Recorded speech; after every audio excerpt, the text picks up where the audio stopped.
Let me ask you a question. Say you come across a piece of American history, a place that's so unique that everyone recognizes that it's nationally significant.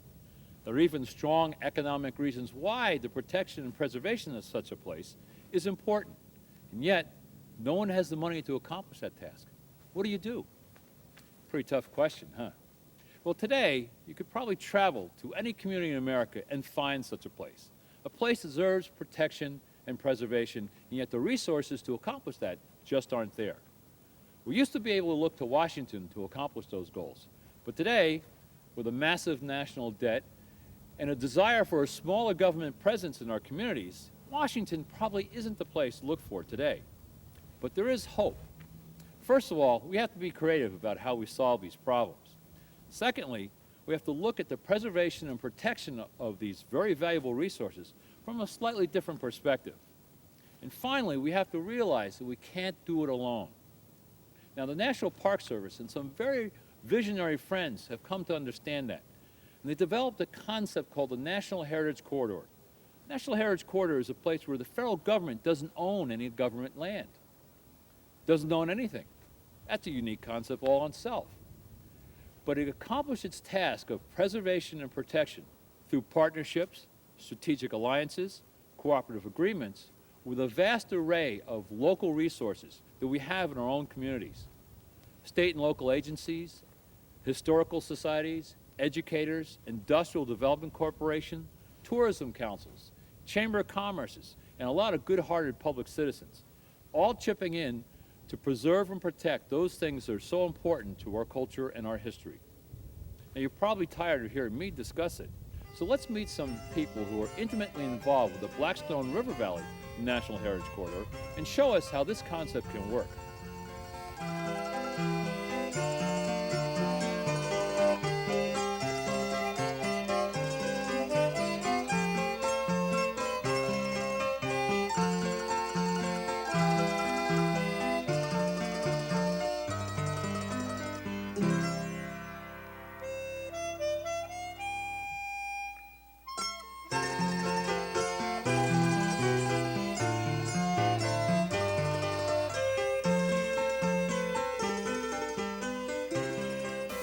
Well, I see it as sort of an interstate consortium or a collection of a lot of communities that have a common interest that have been sort of led or brought together by the National Park Service and the Heritage Corridor.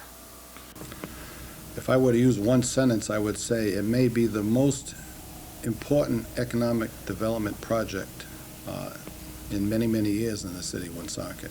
What I find unique about it is if you go to any of the other national parks, obviously there's a tremendous draw, and that particular park is benefited by it. But when you look at the Blackstone River Valley Heritage Corridor, you are going to have communities all the way from Worcester into Pawtucket and Providence, and all the communities along the river who somehow are going to benefit by the fact that this corridor now exists. I see it working as a partnership. That's my involvement, my perspective from where I come. We've had wonderful, wonderful leadership from the corridor personnel. We have young experts and older experts who have come in and help us define what we are. And I see that partnership as being what has happened in the valley.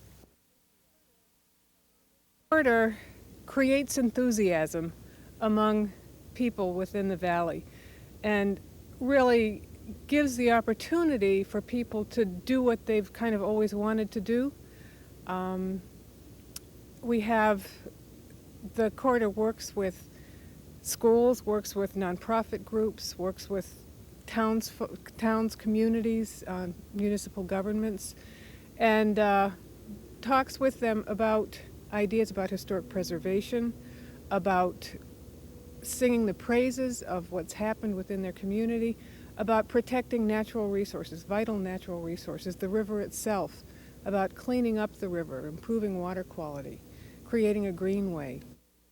Well, I see it following that other idea that there are a lot of little particles or little concentrations of efforts that have been going on over the years for historic preservation, for environmental, for tourism, and so forth. and each one was sort of like a little gem, almost like a pearl by itself. And the corridor came along with a little federal dollars and quite a bit of leadership, and sort of strung them together into something that's really quite nice, like a necklace that runs from Providence to Worcester. The corridor has been fabulous in helping us with our project, which is called the Blackstone River Watershed Education Project. This is a high school water quality monitoring and computer networking project that involves 20 high schools throughout the Blackstone watershed. Kids come from schools from Worcester all the way to Narragansett Bay, the Atlantic Ocean in Rhode Island. Then 3 days a year, we have 400 kids on the river and in the river doing these water quality tests and macroinvertebrate surveys. Then we have a grand finale in the form of a student congress. The funding from the corridor allows us to bring these kids together, to have kids from downtown Worcester, urban Worcester, meeting kids from Cumberland, Rhode Island, and understanding that everybody lives downstream from somebody else. It really helps dissolve those political boundaries that a river doesn't know. We encourage the kids to think like a river. You don't like to think of it being we are one of the partners with our hands out looking for help. We like to think that we offer help also. We have wonderful resources such as the Millville Ark here. Each of the towns has its own unique, and I call them unmatched treasures.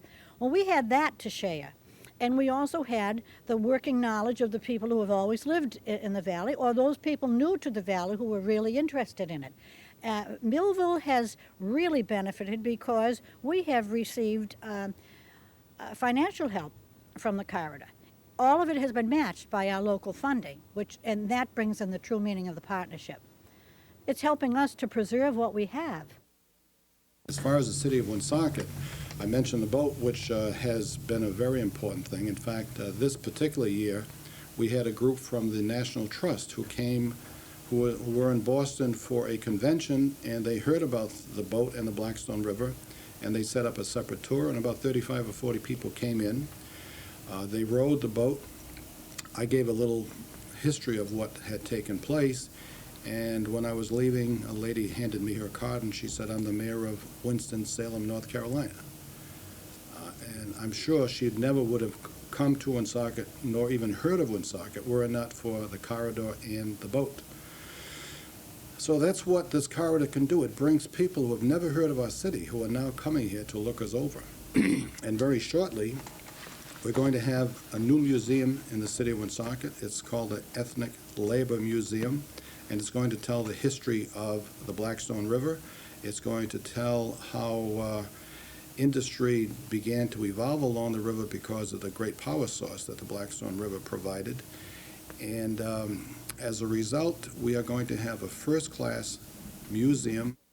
And to me, the genius of what the corridor represents is an organizing force that takes all of these pre-existing or predating efforts and derives a public benefit, a dividend, if you will, from it by putting it into some kind of a larger perspective. And I think the exciting thing is that a lot of towns that didn't think they had anything in common, the towns along the river in Rhode Island and the towns in Massachusetts, have discovered, for want of a better word, perhaps a valleyness, some kind of a connection that they didn't anticipate before, which is actually borne out in history. People don't go to pretty places. They go to interesting places. And that's what the corridor has done. It's going to make us an interesting place to visit. It has been an awakening, and it has certainly been an asset. I can't measure the many, many benefits that I can see.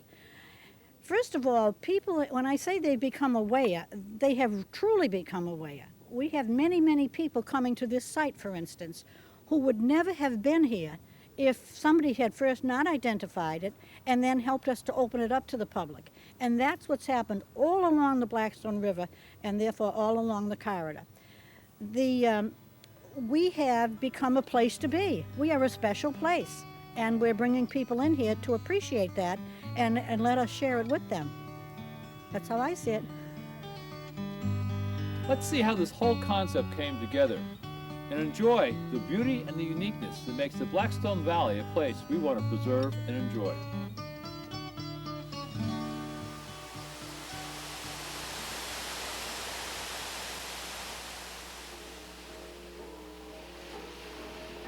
The Blackstone Valley is the place where modern America began. This is the first place in America where water power was used for industry. It's the first place in America where there was an explosion of industry all around the valley. It was the first place in New England with a diverse group of religions and people of different ethnic backgrounds. In a lot of ways, the story of the Blackstone Valley is the story of America. We want to protect what's special about the Blackstone Valley. We want a place where we can live. We want a place where we can tell the story of who we are to our children.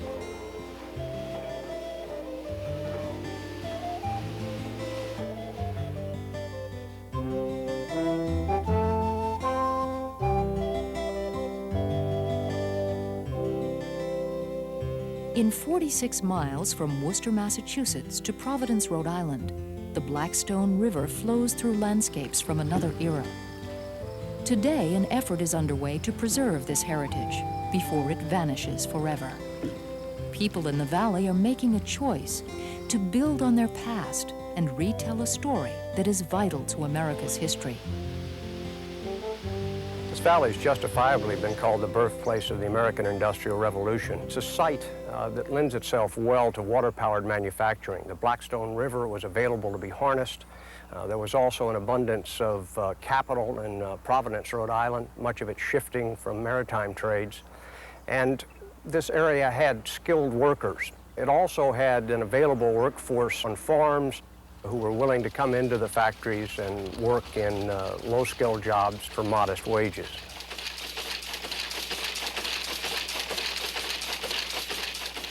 But immigrants soon swelled the number of workers in the factories. The factories here were a magnet. They provided opportunities economically, but in many ways they also exploited the immigrant workforce and paid them relatively low wages. Well, I was sick of going to school and I didn't have no spending money, so the minute I became 14 and that was a legal age to go to work in those particular days, I went to work in the weave shop. Well, I don't think I only made $11.35 for the week's work. In the early days, mills employed entire families, and mill owners built villages to house their workforce. The whole village revolved around the mill, and the paternalism of the mill owner usually took the form of company stores, perhaps playing fields, and a series of activities related to the social life in the village. The valley's distinctive pattern of small mill villages surrounded by farmland is still evident today. And for a long time, another characteristic was evident. Even when transportation links connected them, people tended to stay in their village. They were self-contained, and they had an identity. People identified with the mill in which they worked and the community around it. Mill villages established within the borders of existing towns often sought to become self-governing. The historic Chestnut Hill Meeting House in Millville went through 3 different addresses as villages broke off to become independent communities. When Millville separated from Blackstone, there was a huge parade to celebrate the event, and 10,000 people came to Millville to witness it. And the celebration went on for a full day and involved people from all over the state of Massachusetts. The villages were independent, but the workers were still dependent on the valley's manufacturers, particularly the textile mills, for their livelihood.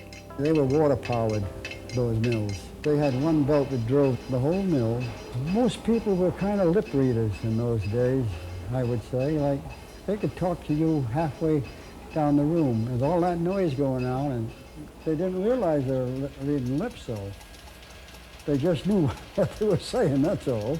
I got into the textile dyeing part of it, dye house, and I've been here since for 35 some odd years. As a head dyer, my duties are formulation and dyeing raw stock, which is used for woven fabrics. You have to have the eye for colors and math and chemistry. There's no standard colors.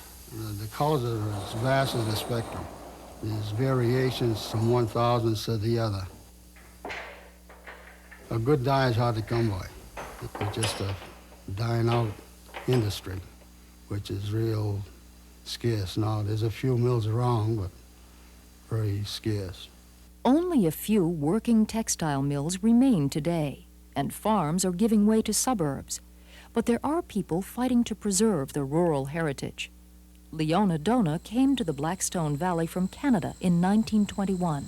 My brother would deliver 500 quads of raw milk with a one-horse wagon. And when I went with him at times, we would stop at the baker shops and we would give them milk and they would give us bakery goods, pastries, and we loved that. That was a special treat. We didn't mind the work.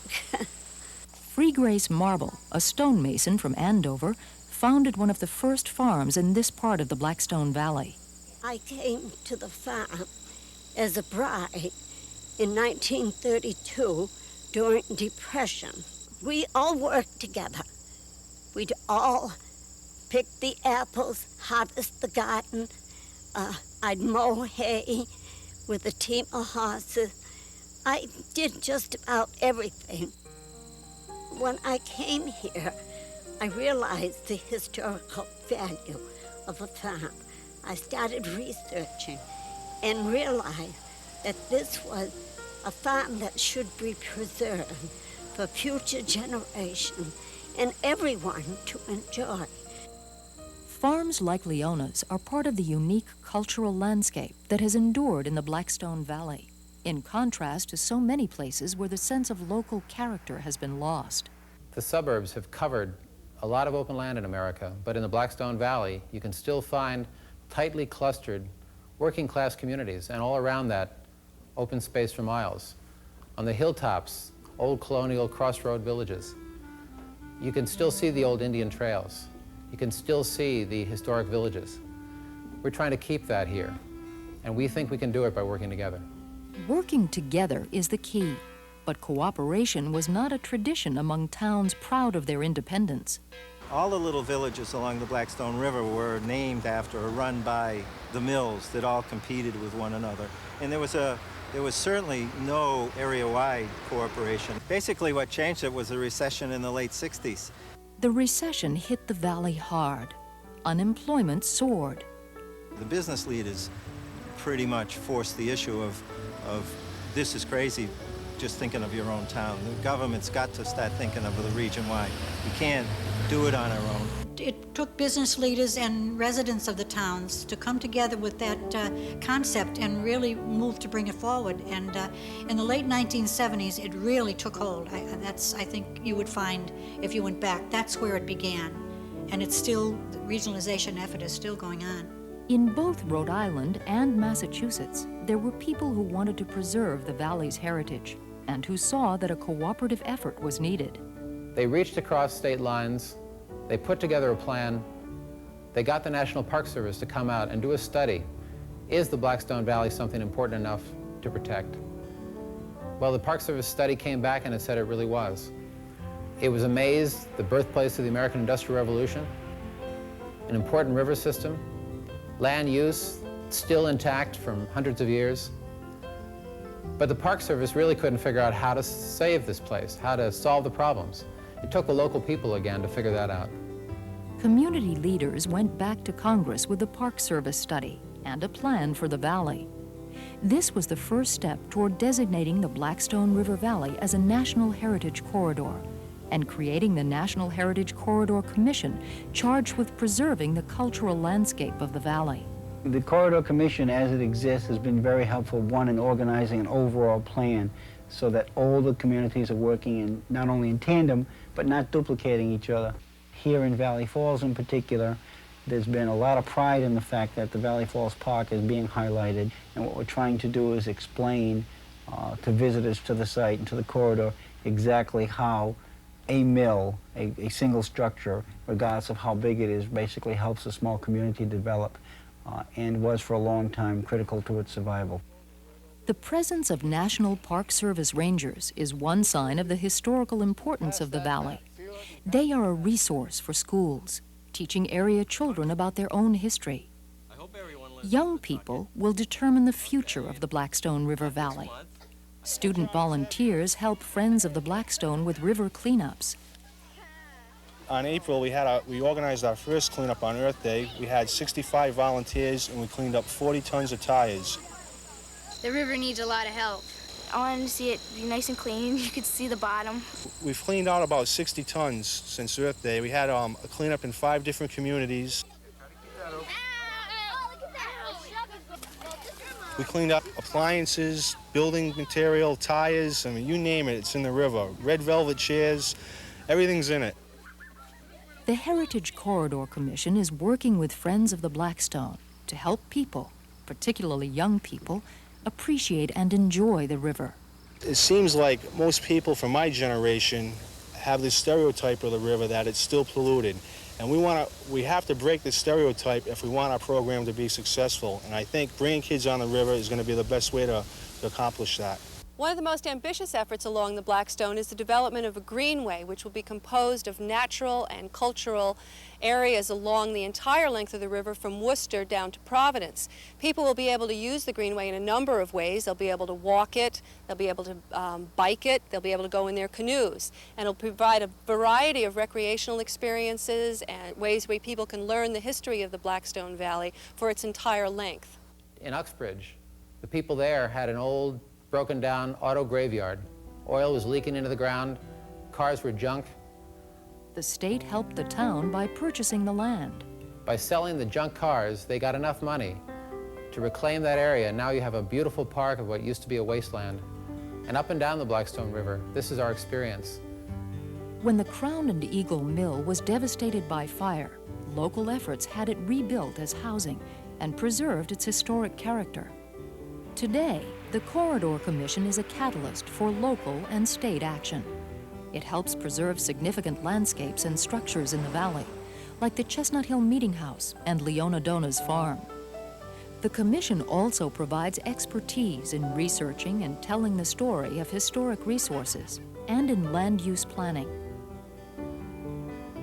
While supporting development, it works to encourage design consistent with the valley's traditional landscapes. The National Heritage Corridor also brings together the public and the private sectors. John Farnham's company is one of several that donated land along the Blackstone River to a linear park. Business and industry has a great interest in making this a good place to live and a good place to work. As the demand on business and industry is for higher quality products and better products to compete in the world market, that's going to depend on businesses' ability to attract talented and able workforce. And part of that is to make this community an attractive place to be in during working hours and after working hours. And I think this park that you see a bit of today is part of that future. By having this designation and recognition from Congress, it allows us as planners and as public officials to highlight to our own local people how important their community is, to take pride in it, and see what it means overall to American history. 80 years ago, valley towns celebrated their independence from each other. Today, the valley celebrates a spirit of cooperation. The Blackstone River Valley National Heritage Corridor grew out of that spirit.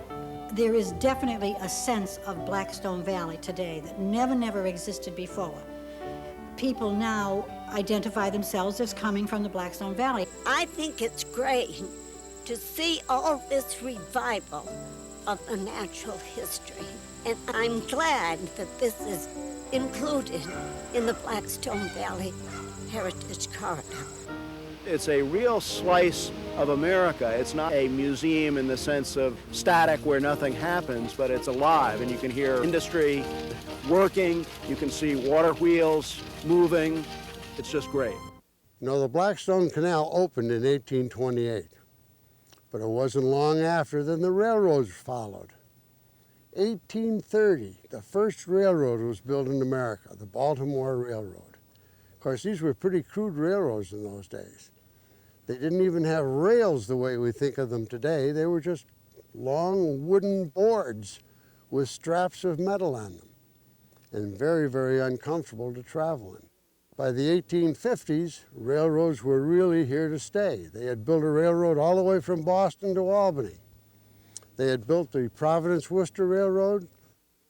Now, Southern New England Railroad is very important today. Right here were these three railroads, Providence-Worcester, Southern New England, and the Grand Trunk, all crossed the Blackstone River. The Grand Trunk Railway, grand idea, grand name. Charles Hayes was the man that was behind it all. He was going to build a railroad from Providence all the way up to Montreal, headed out through Palmer, Massachusetts. And of course, it was going to be a very expensive proposition. So he went over to Europe to raise the funds to build the railroad. This was in 1912. He, of course, was fortunate and then unfortunate enough to have traveled on the Titanic. When the Titanic sank, down with it went Charles Hayes and the dream of the Grand Trunk Railroad. Even though they tried to construct it at later dates, they never did complete it. But this is the site where the Grand Trunk was supposed to cross over the Blackstone River. So here we're in a real historical spot with these three railroads crossing the river.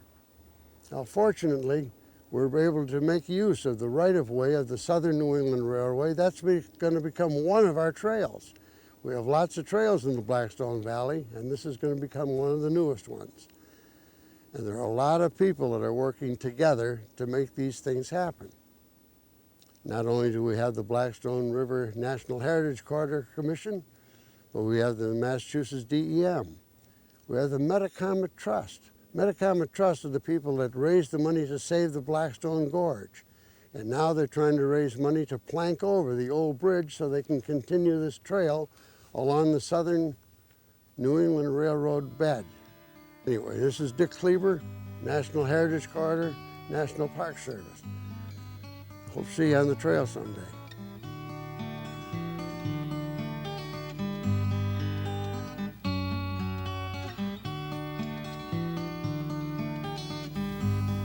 National Heritage Corridors are really an interesting concept, aren't they?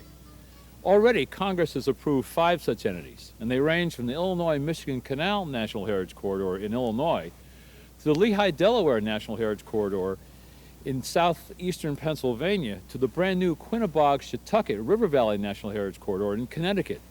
And right now, 40 additional concepts or corridors are coming up before Congress looking for their approval.